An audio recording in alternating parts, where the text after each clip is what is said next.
Well, greetings and salutations, everybody. Welcome to AMC Mail Bag here on the AMC Movie News YouTube channel. This is, of course, the Mailbag edition, where all we do is take your questions for the remainder of the show. We are so glad that you guys have decided to join us. First of all, joining me, sitting over here, he is, of course, the production manager and so much more of AMC Movie News, Mr. Dennis Zen. Dennis, how you doing?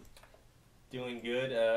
It's actually raining in LA, and we're all freaking out now. Yeah, we're not used to it. It's raining. It's funny as a Canadian or anybody who doesn't live here always notes that when it rains, everybody in LA seems to forget how to drive. It is a little bit odd and a little bit different. Well, listen, if you're joining us for the first time, obviously, Monday through Friday, we have AMC Movie Talk, which is our daily AMC Movie News show. And every day we take, a couple of questions from the mailbag that you guys send in to us. And then now on the weekends, what we like to do is we like to do nothing but take your questions.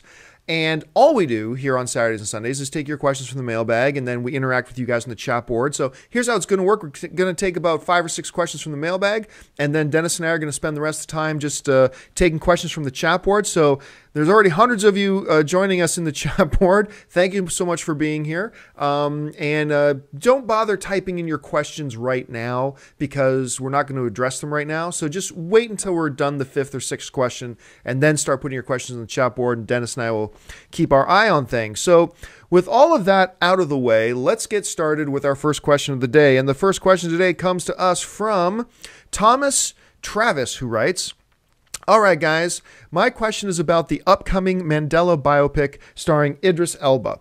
I understand it's still a really sore topic at the moment, obviously because Mr. Mandela passed away the other day. But do you believe that with the passing of Nelson Mandela, that the film will surpass originally estimated figures?" Dennis, is the passing of Mandela actually going to change the box office of the movie? A little bit. It will. He said far surpassed, but I don't think it's going to be that big of a boost. There definitely will be much more interest in the movie because of his passing, and now everyone's talking about him and thinking about him. Turn the mic towards you. Yeah, right. So it's going to be more than they expected, but it's not going to be a huge boost. If you remember when The Dark Knight came out, and Heath Ledger had passed away before, there definitely was much more interest in seeing it, and it did exceed what they were hoping for. But at the same time, everyone was going to see it anyways. So who knows what the boost was? Maybe 10%, So I see it going higher, but not that much higher. Yeah, I mean, I agree. Obviously, it's going to go higher. There's no doubt it's going to go higher because... Okay, let's take the fact that one of the greatest human beings, most profound, impactful human beings ever to walk the face of the earth has just passed away. So let's take that away for a second. Whenever an upcoming movie can have its subject matter really brought to the forefront and really highlighted, that's good. For the movie, that's good. It's unfortunate in a situation like this that it's because the subject matter of the movie has passed away. It's a terrible loss. Nelson Mandela was 95 years old, I believe, and changed the world. But yeah, I think just the fact that anything that puts the subject matter in the headlines is good for the movie. So yeah, and I'm getting told by a bunch of people that you sound like you're in a tunnel of some sorts. Really? Is it before you move? Oh no, now we got it. Okay. I think we got it fixed. I think there was a button that we didn't throw. Okay, so let's move on to the next question. And the next question today comes to us from S. Hughes, who writes, "Do you think Green Lantern box office performance had an effect on Green Arrow movie development? From what I heard, WB were pretty high on the script. And do you think WB will come back to the script and try to fit it in the DC Cinematic Universe and introduce Green Arrow in Phase 2 of the DC Cinematic Universe?" We've been asked several times about Green Arrow. And for those of you who don't know, for the longest time, there was a very interesting script going around called Supermax. Do you remember this? Yeah. And the idea of Supermax, the script for Supermax was it was a Green Arrow movie. But what the premise of the movie was is that Oliver Queen was framed for some sort of crime, and he gets put into this Supermax penitentiary with a lot of the criminals that he put in there. And now something happens, and he has to enlist the help of some other criminals in the penitentiary to, number one, survive, and number two, to get out. It was a fascinating sounding script. And it had some momentum, it had some steam, and then it just kind of dropped off the face of the earth. And if I remember correctly, I think it kind of fell off the face of the earth prior to Green Lantern coming out. So I don't know that Green Lantern, I got to tell you right now, though, I was fascinated. I wanted to see this movie. I thought it sounded kind of cool. Dennis, what do you remember about it? And how do you think we could see a Green Arrow resurgence? Not anytime soon. I think it's more, they got the TV show going and it's, doing pretty well. And they're trying to get everything together for the Justice League movies with Wonder Woman, Batman, Superman, and, they'll probably toss in Flash or someone else. But I think for now, Green Arrow, they're going to keep in the television world and wait later to bring him into the movie world. And yeah, I think you're right. That I think the script for that movie went away before the Green Lantern movie came out and the box office returns. It's not like the box office returns for Green Lantern were like a disaster. Oh, no, not at all. They were just not what they were expecting. Yeah. I think the term disappointing was there, but it wasn't like Lone Ranger disaster. No. So I feel like that didn't have any consequence on it. So yeah, I agree. And it brings up the other question too that a lot of people will inevitably bring up, which is, well, what about bringing just, they've got a Green Arrow. Dennis mentioned they've got a Green Arrow on TV. Why not just bring the Green Arrow from TV? They're not going to do that. They're not going to do that. They're not going to cross the streams, as it were. They're not going to have a single television universe and movie universe. And I've said this before, but it bears repeating. And one of the reasons I think they do that is because that they're not going to do that is as soon as you say that this movie universe and this TV universe are in the same universe, you tie your hands completely. Because now that anything that happens in the TV universe, you have to use in your movies. You're not free to do whatever you want in the movies. If something happened in the TV show, now that's got to have a consequence in the movies, and vice versa. That's the problem with Agents of S.H.I.E.L.D. right now, is that because their hands are tied, they can't do that much. They can't say too much because they are connected to the movie universe, and it's very limiting. Yeah, you know what? And I got to bring this up. I know everybody's really gets mad at me when I crap all over Agents of S.H.I.E.L.D., a show I was so looking forward to. So I for those of you who don't know, I've given up on Agents of S.H.I.E.L.D. It's just a terrible show. But then I had all these people tweeting me and writing me saying, hey, but John, this week's episode, this is a couple weeks ago, saying, this week's episode ties in with Thor 2. So you got to give it a shot since they're pumping and promoting that this week's episode ties in with Thor 2. Okay. So I'm home one day and I've got Hulu up and Agents of S.H.I.E.L.D. is on there, the episode in question. I thought, all right, fine. I'll watch this episode and see what happens. You know what the big tie-in to Thor 2? Did you see the episode? Yes, I did. The big tie-in was, you know how in a lot of TV shows, the show starts and there's like a 1-minute scene that's before the beginning credits that often has nothing to do with the rest of the show. It's just like a 1-minute gag scene. That opening the show for 1 minute, they're in London where the alien invasion happens in Thor, just cleaning up. Yeah, basically they're the janitor for the episode. Yeah. I actually thought the episode was one of the better episodes that they've had. But there was no tie-in. No. They were just happened to be there for 1 minute cleaning up. Yeah. See, that's our Thor tie-in. I'm sorry, I'm getting off topic. Yes. I'm sorry. But that's why it's just difficult to do that because they're trying to do that. And I don't think DC is going to do that. So I mean, because like if Arrow in the TV show, if they say Arrow is the same TV show, same universe as Superman, and Arrow is facing a situation where the city's going to be destroyed, then everybody's going to be up in arms. Well, why didn't Superman come? Yeah. Why didn't Wonder Woman come? Why didn't he call Batman to come help? Well, now their hands are tied. And if in Man of Steel, Metropolis gets destroyed or New York gets destroyed or whatever, well, how come New York's not destroyed in Green Arrow? Now New York has to be destroyed in Green Arrow. And they're not going to tie their hands that way. They're going to keep them a separate universe. And I think that's the right thing to do.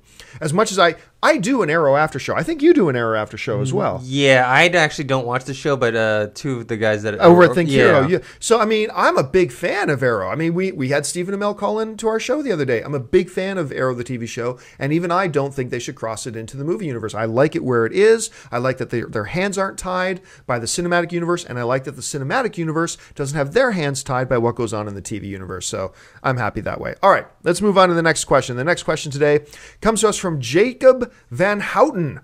And Jacob, I hope I'm saying your name right, Jacob. Jacob writes, greetings and salutations, AMC movie talkers. When you talk about a guy to godfather the universe for DC, like Kevin Feige does for Marvel, to me it's a no-brainer. What about Kevin Smith? He has the brain for movies as well as comic books. Is this a bad idea or a good idea? Dennis, let's start with you. Good idea or bad idea for Kevin Smith to godfather the DC cinematic universe? I'm a fan of Kevin Smith, but it's a bad idea because I think he's a talented writer.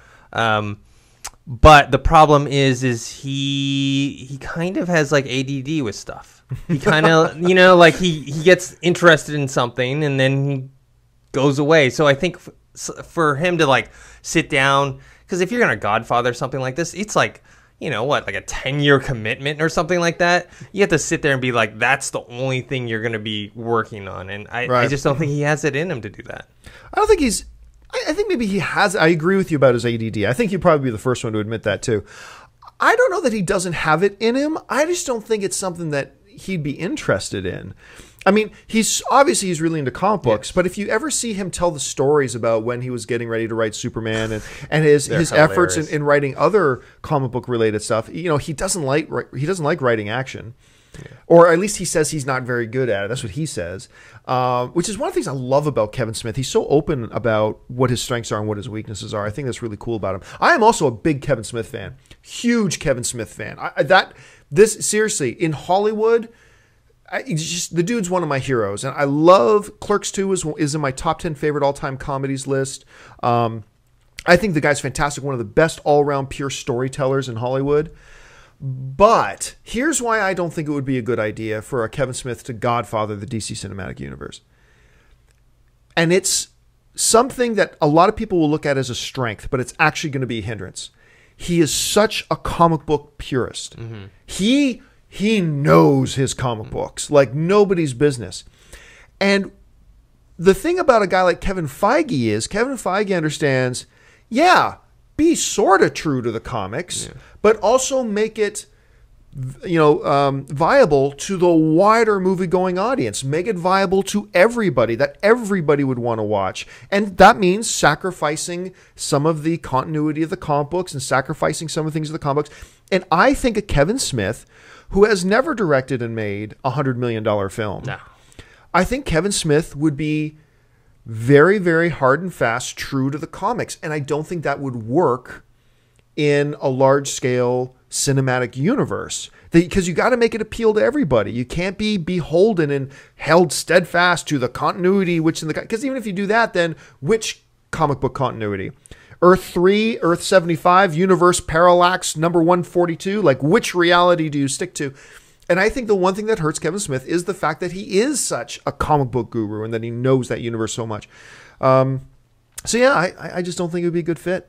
But don't get me wrong. If suddenly they announced tomorrow, if Kevin Smith got on his channel tomorrow and said he was going to be shepherding the DC cinematic universe, I would be more than intrigued. I'd be super interested to see how that turns out.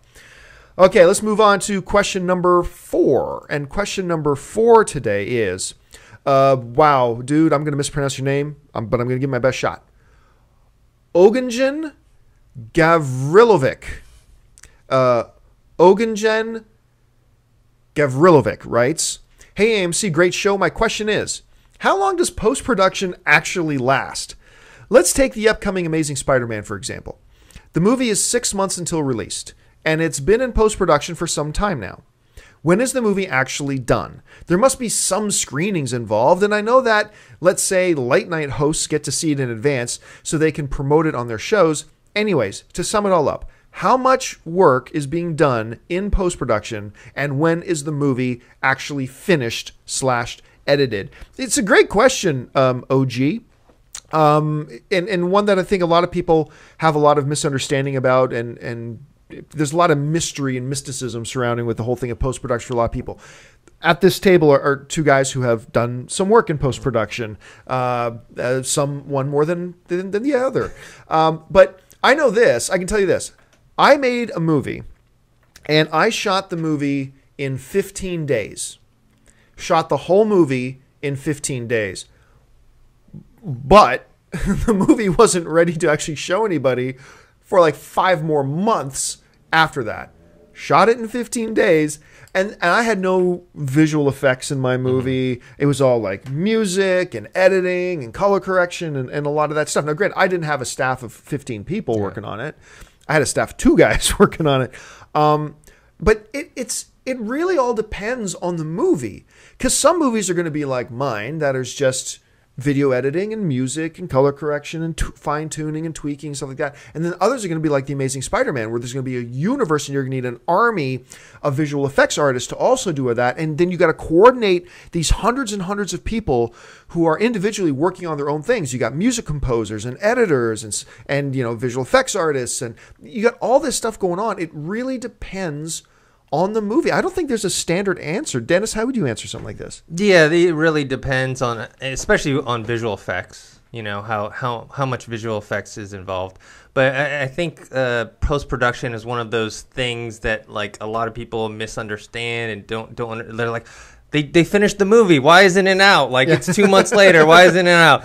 I mean, first of all, post-production, it actually starts when production is going. Because they start getting all the footage, ingesting either digitally or if it's on film, they got to transfer it over. So they start logging all of that, ingesting all that stuff, and like start getting everything organized. And then as the production is winding down, then they start putting together like rough cuts of scenes and whatnot. And that takes a long time. And the thing that everyone's kind of waiting for is picture lock. Because once you get picture lock. Define for people what picture lock is. Picture lock is when the edit is done. Doesn't mean the movie's done. It means the edit of like every single cut and frame. It's this length and this scene is this long and everything is put into place. But that doesn't mean that the visual effects are done. Doesn't mean the sound is done. Doesn't mean the music is in there. Or the color correction, color grading. It just means that, okay, the edit's done. And then from there, everyone can now finish their jobs. Like the visual effects artists have been working on the visual effects, but they can't finish it until picture lock. Same with the music. Like composers, they compose the themes and everything, but they can't time score the film. Yeah, exactly. Yeah. They can't time the music until the actual movie is done, because otherwise, let's say they decide they want to change this scene or take this part out, then all of a sudden the score is messed up. So they need that picture lock, which is one of the most important things.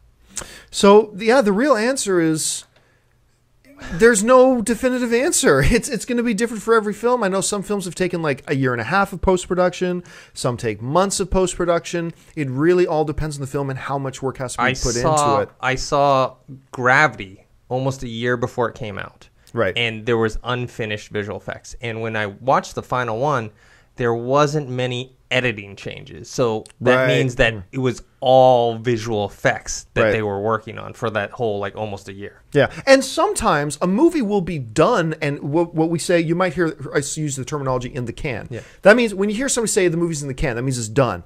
There's a lot of times a movie can be in the can and still have a year before they release it. Then it's about marketing. Then it's about the studio thinking, when is the best time to release this film? And a movie will be sitting in the can on a shelf somewhere for 4 months, 6 months. And sometimes a director can be literally working on a movie right up till about 5 days before it's supposed to open. I mean, so it really depends on the filmmaker, depends on the studio, depends on the movie. But there is just a universe of stuff that goes into the post-production of a film. All right, let's move on to the next one. Great question, by the way. Let's move on to the next question. And then the fifth question today comes to us from Louis Cereza. I hope I'm saying your name right, Louis. And he writes, "Hi, guys. My question is with the Venom rumors in The Amazing Spider-Man 2. The way I think it might be handled is Spider-Man, with his own power, is incapable of stopping all these threats in the movie. But he gets the quote-unquote black suit that gives him a power boost, but with side effects. At the end of the movie, he removes it due to reasons, and then it attaches to whomever they want it to, hopefully Eddie Brock."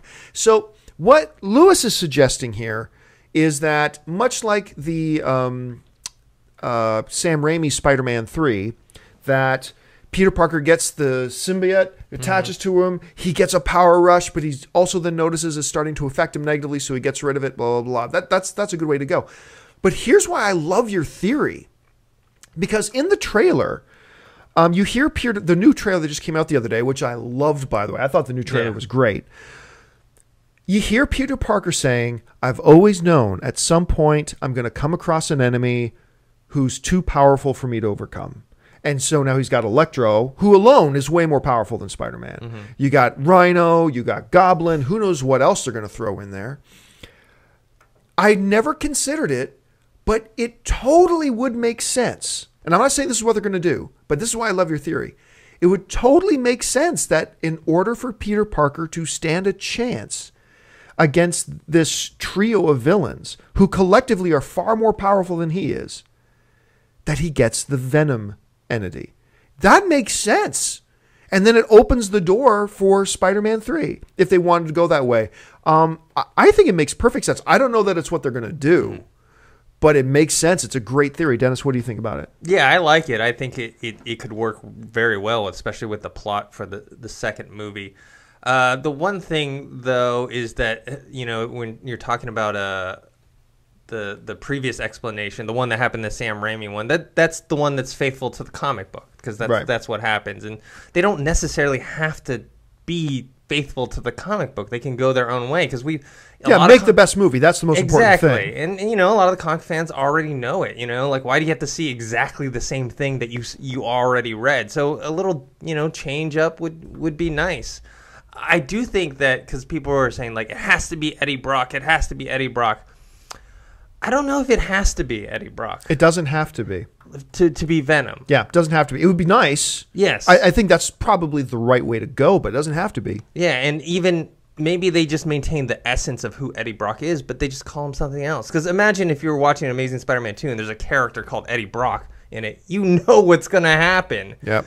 Just call him something else and then reveal, I don't know, maybe his middle name's Eddie and his maiden name is Brock or something like that, and reveal, okay, so it kind of is Eddie Brock, but not totally. Yeah, I mean, keep this in perspective. Whenever people talk about how this has to follow the comic book, I'm all for keeping the core essential elements to who a character is. And I don't think who the Venom entity attaches itself to is the key essential element. I just don't. And keep this in perspective. I was looking at some comic book sales numbers, and I believe that collectively the Spider-Man comics the last month sold about 150,000 copies. And that's not just one Spider-Man. I think that's all the Spider-Man comics combined sold about 150,000 copies. That means if every single one of everybody who reads Spider-Man on a monthly basis went out to see the movie makes $1.5 million. So you see that we, as the people who I pick up my Comixology app and read comics, those of us who do this, we are in the vast minority. And so that changes what must be done and what mustn't be done. But I mean, look, if I'm the filmmaker and it's up to me, yeah, you make it Eddie Brock. But I like your theory, man. I really do like your theory. All right, let's get to the last email question. So if you guys have some questions, some conversation stuff you want to start, go ahead and start throwing that into the chat board now as we get to the final question. The final email question we're taking today comes to us from Finlay's Flicks, who writes, "Hello AMC, I love the show. My question is about Godzilla. I am sure that John agrees with me when I say that Pacific Rim was awesome. Dennis and I both agree with that, as a matter of fact. There is no denying, however, that it kind of stumbled financially. I think that part of the reason for that is because it was not something that people were familiar with. Godzilla, however, I think has a much better shot because everybody knows what Godzilla is. Sure, some people might be turned off of it because of the memories of the last Godzilla movie. Don't remind us. But I still think it has a chance to do well. What are your thoughts? And hashtag bring on the filthy. Dennis, what are the chances of the next of the Godzilla film?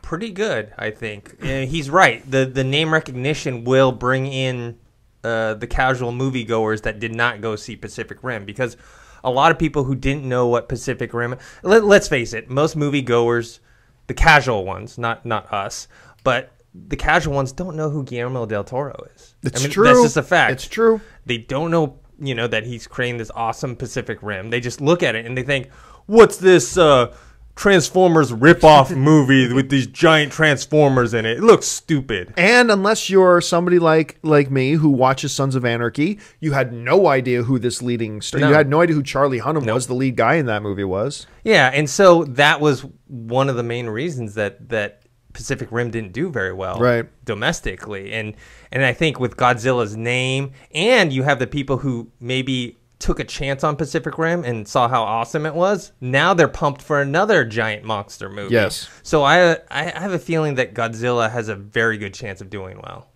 And Godzilla has, a much more name recognizable cast. You got Kick-Ass in there, number one. You got the third Olsen sister. You got Walter White. So you got a pretty decent cast. That sneak trailer that leaked online just momentarily was so. I don't know if you guys have seen it. If you guys in the chat board, if you happen to have a link to that leaked Godzilla teaser that came out, throw it up in the chat board. It was awesome. It got me really excited. I think its chances are good. I'm not going to say slam dunk though. No, because it is a Godzilla movie, and we've had Godzilla movies before that don't, explode the box office. I think you're right too in your question, because I do think some people who are old enough to remember are still gonna have a little bit of a bad taste in their mouth of that. If you remember, Hank Azaria was in that Godzilla movie, of that one Godzilla movie that was very odd. It was Matthew Broderick. Oh, I totally forgot Matthew Broderick was the main guy in that. So I think a lot of people are still going to have a bad taste in their mouth, but hopefully it'll build on the quality success of Pacific Rim. Hopefully everybody who saw Pacific Rim is going to be excited for more giant monster movies and will want to go out and see it, and then add on top of that the people who are just understand the name Godzilla and what that means, and hopefully it's a good movie. It's Legendary Pictures as well. Yes, that's right, and they've done some pretty good stuff lately. The director is kind of a new guy, Gareth, I think Edwards is his name. I met him at NAB like a couple of years ago before he was signed on for Godzilla, and he had done a low budget indie movie, like it was a sci-fi thing called Monsters. So this is his first big project. He jumped from like a movie that was probably like, I don't know, $50,000-$60,000. It was a very cheap movie, and now to I don't know what the budget is, but it's probably close to 100 or more. Oh, I'm gonna guess north. Yeah, I'm gonna guess north of 100. All right, guys, listen, that's all the questions that we had pulled out of the mailbag. So now it's your show. You guys kind of determine what it is we're going to talk about. So there's still like 600 of you in the chat board right now. So Dennis has got his eye over on the chat board. He's going to pull out questions, and I'll pull out some questions too. Is anything jumping out at you, Dennis? Okay. This one you can answer because I haven't seen all of the Fast and the Furious.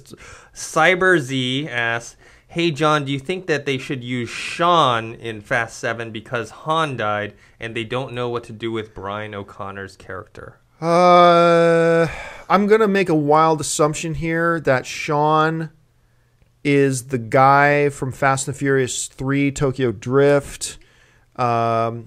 And guys in the chat board, correct me if I'm wrong, but I think that's who you're referring to. If so, sure. I mean, look, the Fast and the Furious thing is still, nobody knows what to do with this. Like, everybody thinks they have the answer, right? Everybody says, oh, we'll just have him killed off by Jason Statham's character. I don't know if killing him off in the movie feels good knowing he just actually died. Yeah. I don't think so either. That just feels creepy to me. We also, they say, well, then just, say he ran away. Well, or not ran away, but that him and his wife and their baby then went off. Like, show his scenes from the movie and then say he went off. We don't know where they were in the movie. Like, we don't know if they were right in the middle of some huge action set sequence and say, wait a minute, I'm going to go. Brian's going to go now. Bye.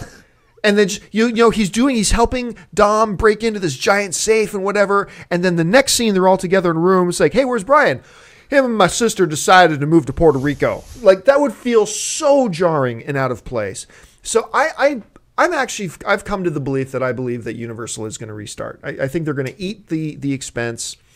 of all the money they put into it already, and apparently a lot of that's already covered by insurance. And I think they're going to start over. And I really, they got two options the way I see it. Number one, if they restart, they've got two options. Number one, you recast him, which is what I would do. You know, people want to say, no, it would feel too jarring, blah, blah, blah. You know what? They did it with Dumbledore. Serious, big, important character in the Harry Potter franchise. Sir Richard Harris passed away, and they replaced him, and guess what? It worked just fine. So I would recast him as a way to honor him and keep building this character, Brian, that Paul Walker has spent the better part of his career building up. But another option is by starting from scratch, you have the option of saying Brian and his wife and his new baby left, and it doesn't feel jarring. That's just the way the movie is. That's the way that I want to go. Right. I want them to start from scratch, reshoot everything, and just have them go. It's strange. I've gotten a lot of, like, not hate emails or hate comments on Twitter, but just people who are angry at me for suggesting that. I'm like, it just makes sense. They're like, oh, well, you got to honor and have him in the movie. It's like, you don't know what they shot. Yeah. You're assuming that they have enough footage of Paul Walker in it, and they have enough story-wise things that they can meld a story that makes sense. To make sense, that's the key. And people don't get that. They just think, oh, well, what, just put in the scenes and then just say he's gone. Yeah, that doesn't serve the movie. No. I mean, if they've got the type of footage that it would serve the movie, then fine. Yeah. Then totally fine. Then I'm all for it, actually. And then I'm on your side if they had that. But clearly they didn't, because if they did have that and they had that option, I think just like that they would have said that's what we're doing, and they would have kept on with production. Yeah. But I don't think they do. And look, ultimately, still, their first responsibility is to the movie. The first responsibility is to make the best movie you can. And if just awkwardly throwing in the scenes that Paul Walker had already shot into the movie doesn't work for the film, then you can't do it. And I don't think Paul Walker would want you to. Paul Walker loved Fast and the Furious too much to let the movie franchise suffer just to put his face in it. I think he would fight you tooth and nail on that. I met the dude twice. Like, I would know what he would want. But that's the impression I get of the guy, So two options. Start over with a recast. That's what I vote for. Start over, having the character written out of the movie. That's what Dennis goes for. Yeah. That's what Dennis goes for. And I think either of those would work fine. So, all right. What else do we got in here? Okay. I'm going to pull one while you look for another one. Anthony Williams is writing, and he asks, question, what villains of Wonder Woman do you see can make sense in the Man of Steel universe?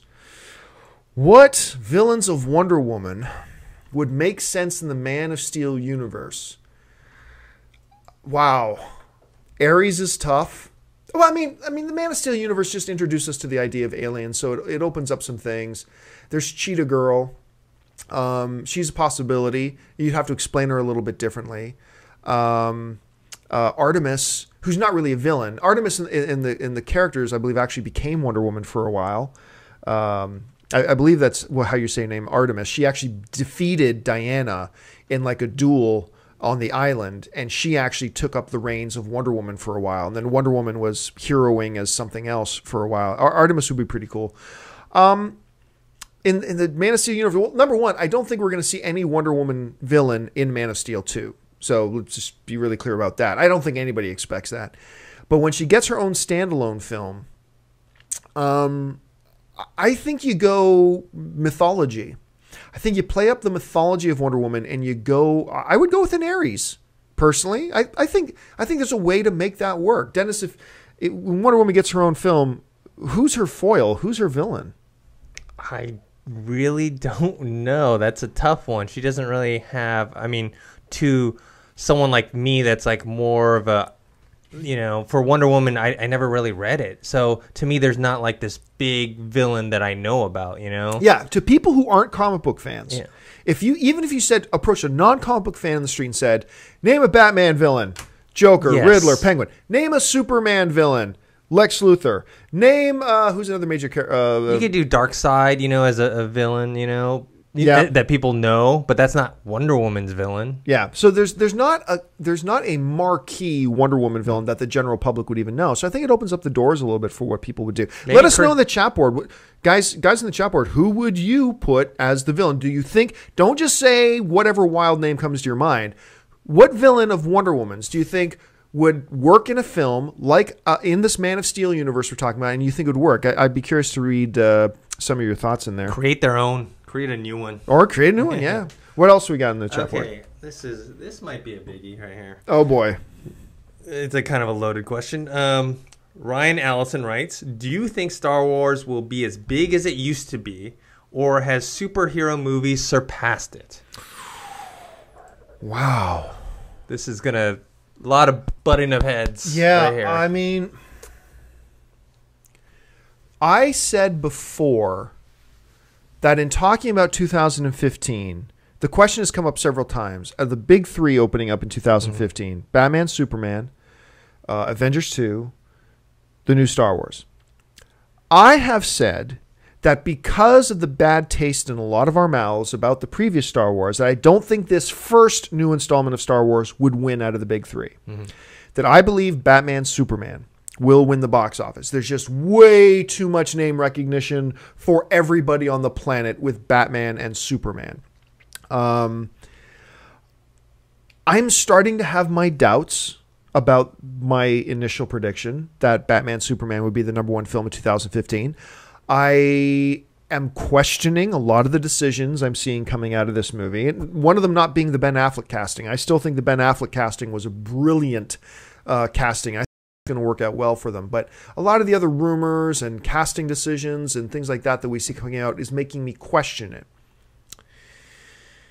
But absolutely, Star Wars is still Star Wars. Star Wars is still Star Wars. You want to know how good and powerful the brand name of Star Wars is? Look how bad the prequels were, and they all made buttloads of money. And they were bad. And sold a ton of merchandise. And sold a ton of merchandise and made enough money to feed an entire continent. J.J. Abrams will make a good Star Wars movie. I have no doubt about that after I see the way he's handled. Look, I'm not a J.J. Abrams fanboy. I did not like Super 8 at all. I actually thought that was a bad film. I thought he did a bad job on that. But when I see what else he's capable of, look how he handled Star Trek. I think he did a great job with the Star Trek films. I think he is a lifelong Star Wars fan. The most important thing there, he's a very talented storyteller. He's visionary. He's very visual in his directing, which you got to be for Star Wars. But he's always said he's #1 committed to the story of Star Wars, which is great. I think they're going to give us a great Star Wars movie. I really do. And yes, to answer the question, I believe Star Wars absolutely will stand up to those other two films. What will come in first place? Avengers, Batman, Superman, Star Wars? Good question. I'm not sure, but I do know this. That none of those three films are going to blow away box office-wise the other two. I believe it's going to be a relatively close race. I'm still going to stick with Batman, Superman, simply because of those are the two most iconic comic book characters in the history of the medium. But anyway, how do you see it? I see it a little bit differently. I see it... I think Avengers 2 is going to win out of those three. Right. And I think Star Wars is going to be second. Ooh. And I think Batman versus Superman is actually going to be third.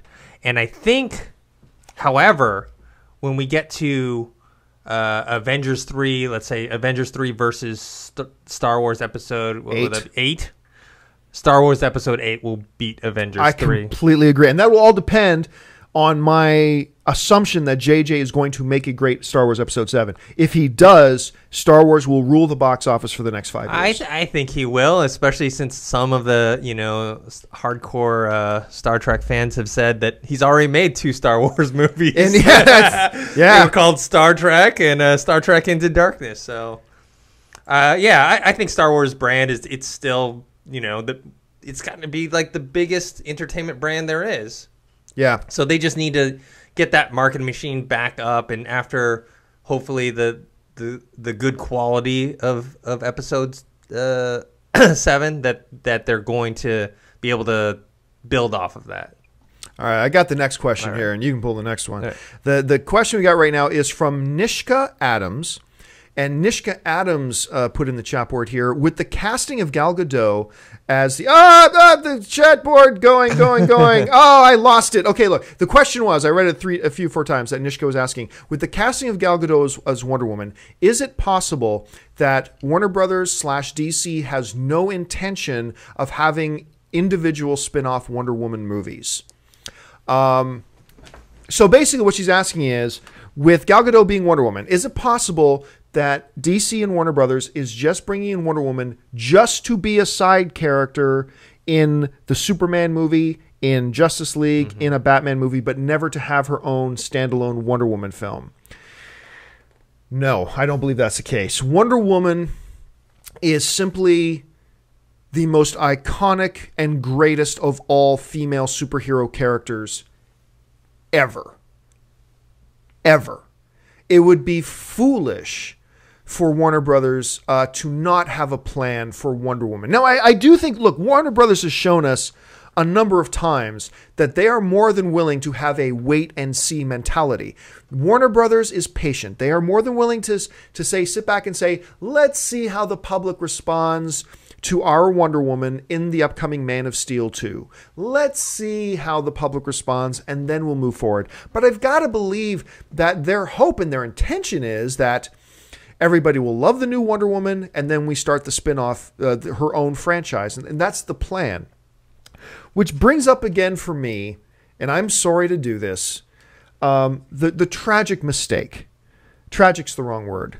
The terrible mistake of casting Gal Gadot as Wonder Woman. And I said it before she was cast. I said Gal Gadot is simply not a strong enough actress. First of all, she's not even an actress. She is a model. She was Miss Israel. And because she's super hot, she got a small role in a couple of Fast and the Furious movies to be hot, to stand there, look smoldering, and look hot. And as she attempted to act, it became very apparent she's no actress. To me, anyway. Maybe you have a different opinion, and that's cool. I'm just saying, for me, it became apparent she's not an actress. And I do not believe with any part of me that this girl, who's not even an actress really, can carry a individual movie franchise on her own shoulders. I do not believe it for a second. Now, keeping my fingers crossed that I'm wrong, I'm going to be there opening day to see Batman, Superman, and I'm going to be hoping beyond all hope that she knocks it out of the park, and this casting is a stroke of genius, and that it's awesome. But if you're going to ask me what my reaction is right now and how I feel about it right now, terrible, horrible mistake. And I told this to Dennis the other day, and I'm going to bring this up again. The reaction of people to the Gal Gadot situation, a lot of people have been saying to me, well, John, lots of people weren't well known. I mean, not many people knew who Chris Hemsworth was. That's irrelevant. Being well known isn't the issue. Everybody in Hollywood casting circles knew who Chris Hemsworth was before Thor. Believe that. He was already marked as a guy who had huge star power and lots of talent, and they knew he could be a star. It was just a matter of where were they going to launch him. And he got his big launch. He was Captain Kirk's dad in Star Trek. Then he was Thor. And we see they were right. So they knew who he was, even though to the public he was unknown. The fact that Gal Gadot is an unknown does not bother me. It doesn't bother me at all. What bothers me is that she's not an actress. She's a model who then kind of by default became an actress because she was hot and got put in Fast and Furious movies to look hot. And when she tried to act in it, it was clear she's no actress. And it really bothers me. Listen to me. This is me to you, my fellow movie fans. It really disturbs me the lack of respect that the art of acting gets from a lot of us film fans. That a lot of us think, oh yeah, just give her a chance, just let her. There are actresses who have been working and toiling since they were 14 years old, strictly on the craft of acting, who just put in all the work, who have just been working tirelessly and fine-tuning and honing actresses. And it disturbs me as a film fan to see how little respect the art of acting gets from us. Then you say, oh, anybody can act, doesn't really matter. No, it's hard. Getting on a screen and believably communicating and emoting a different character and person to you in a believable way, that's hard to do. There's not many who can do it well. And the fact that so many of us just dismiss acting and what real actresses do in this business disturbs me, the lack of respect. And so yeah, I just, whatever. I'm done ranting on that, but I'm going to be with you all.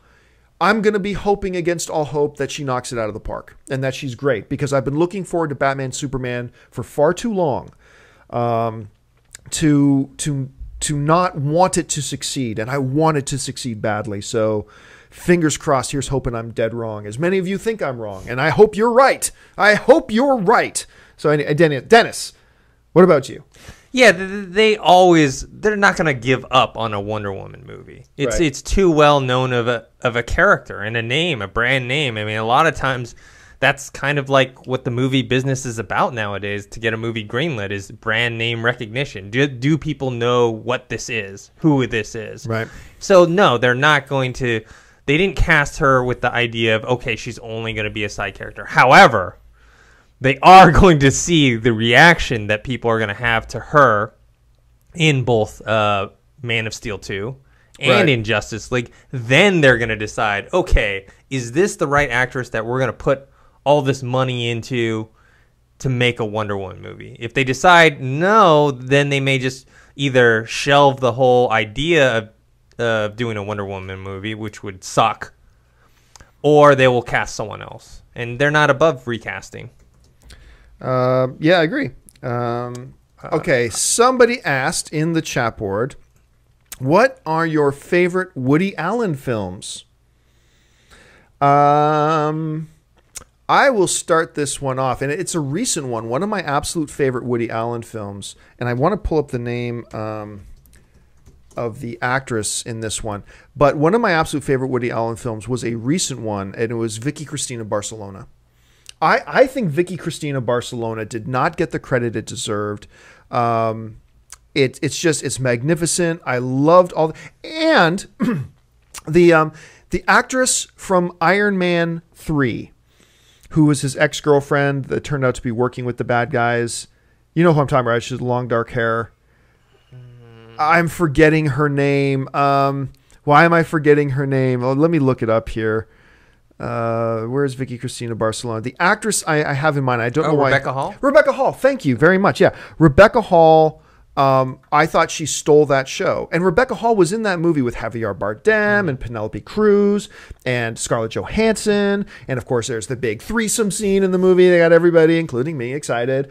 But I thought Rebecca Hall actually stole that show. I mean, I thought she was remarkable in that movie. And I really liked it. The other one to me, though, it's going to sound like a cop-out because it's the obvious one. But Annie Hall.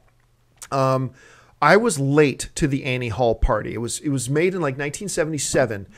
And I didn't watch it for the first time until about 5 years ago. And it is amazing how well that movie holds up. It's so funny. If you haven't seen Annie Hall, it's probably the best Woody Allen film. So if you have not seen Annie Hall, go find a way to rent it and watch it, because it will blow your mind how, for a film from 1977, how well it holds up. It's just crazy how sharp and fresh and quick. It's very much made in a modern comedy style. It feels much like a Judd Apatow film made in 2012 as opposed to a film in 1977. It's incredible. But what about you? What would you say is like your favorite Woody Allen film? Mine would be Annie Hall, but I have to admit, like, I haven't really seen that many Woody Allen films. I've seen a few, and it's definitely a director that I like. I just haven't gotten around to see. Maybe it's because he's so prolific. That he is very prolific. It kind of like keeps me away, not because I don't want to see. It's just that there's just so many to like catch up on. Because you want to watch like everyone, like a director you like. You want to see like all the movies that they've made, like Scorsese or Kubrick or someone like that. And so like I look at Woody Allen's list and I'm like, oh my God, that's huge. How can I watch all of these? But of the ones that I've seen, Annie Hall is definitely it. It's a movie that not only holds up, but it's still relevant today. It really is. About relationships. Yep. And it really delves into how male and female relationships work and how, that kind of like push and pull, and then all of a sudden you get sick of this person and then they're attracted to you, and just it just, I don't know. I think it's timeless. I think it's one of those movies. You're right. It is timeless. That you can watch another 20 years from now and be like, exactly. That's I've had a relationship like that, or that's how I deal with know. So what the other one is and I get poo-pooed at all the time for saying this, but one of his recent films, I believe it was 2011, he did Midnight in Paris. Mm-hmm. I did not like Midnight in Paris. And everybody raved about it. I believe it got a Best Picture nomination too. Yeah, I think so. And everybody raved about it. And I was a little bit late to it. I saw it about a month or two probably after everybody else did. And I was excited to watch it. And I'm like, really? I was not taken with it whatsoever. And everybody seemed to love it so much. And I was like, I guess I must be the crazy one in the asylum because I am not getting this one. All right, let's take one or two more because we're over an hour this show. So let's take one or two more. All right, this one's a simple one. Man 09ish writes, Cable in X-Men Apocalypse ? So is Cable gonna be in not Days of Future Past, but the one after? Yeah, well, we talked about this. For those of you who know what we're talking about, we talked about on the show on AMC Movie Talk yesterday.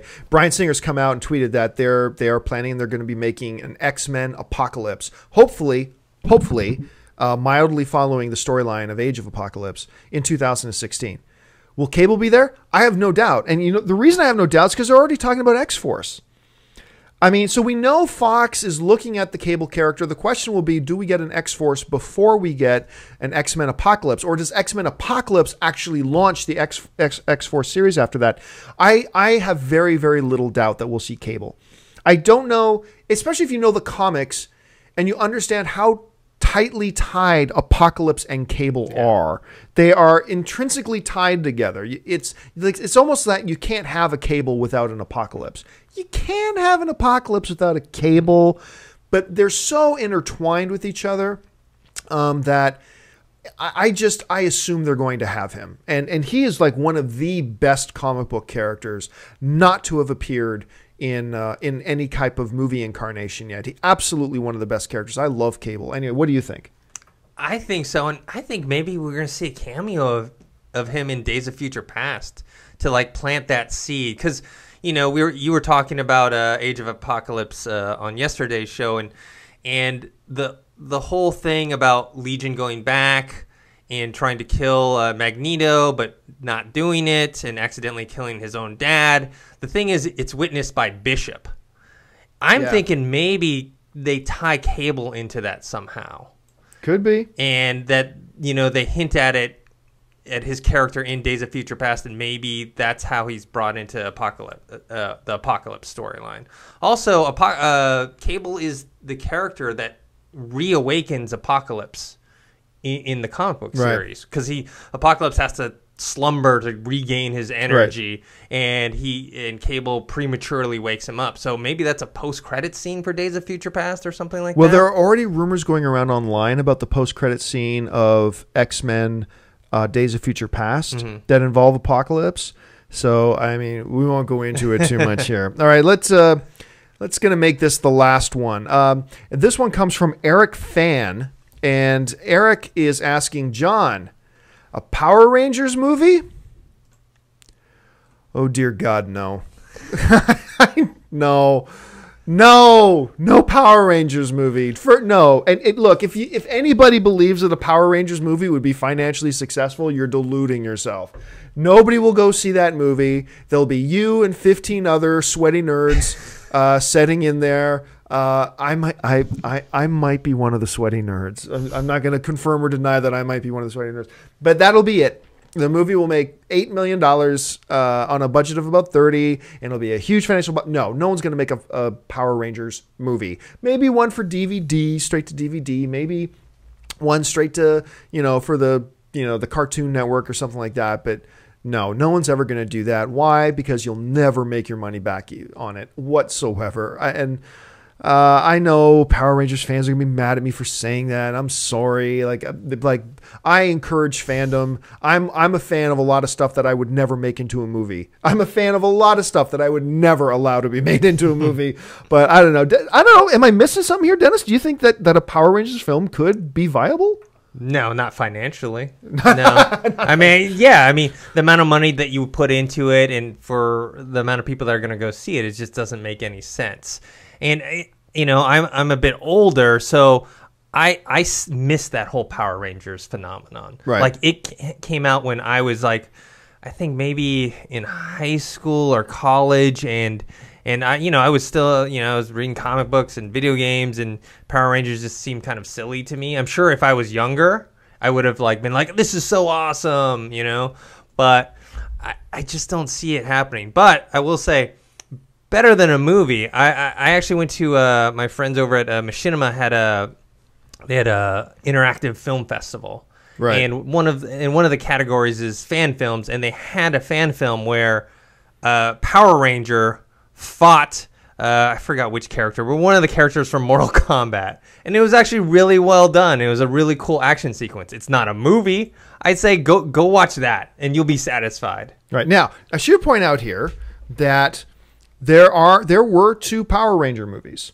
One was in 1995, and that was Mighty Morphin Power Rangers the movie. And get this, worldwide, it made $66 million. Mm-hmm. Made $66 million. Now, there was a second one that came out 2 years later, and I'm going to let you guys in the chat board guess if the box office for the second Power Rangers movie went up or if it went down. The answer, if you said down, you'd be correct. The first Power Rangers movie, 1995, made $66 million. The second one made $9 million.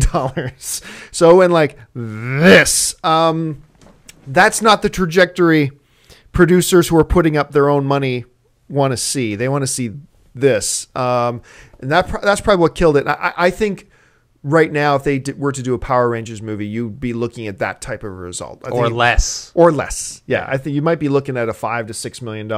I hold out hope for an $8 or $9 million return. Ooh. I know, I'm pushing it. Woo! I'm going way out on a ledge, yes. But that's the way I see it. Okay. Well, we've gone well over an hour. Guys, I mean, tons of you guys have written so many questions in here. I'm sorry we don't have time to get to all of them.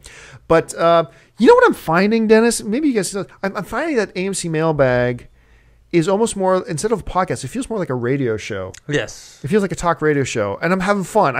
My most fun part about Mailbag is actually doing the stuff with the chat board. So, but we have run out of time. Hey, folks, listen, before I forget to mention it, in case it's not obvious by the logo you see down there. This is AMC Mailbag, brought to you by AMC Theaters. Listen, folks, there are a lot of great movies playing in AMC Theaters right now. Head on over to www.amctheaters.com right now for your theater, showtime, and movie ticket information. We hope that if you go out to a movie tonight, you're heading out to an AMC like I probably am tonight.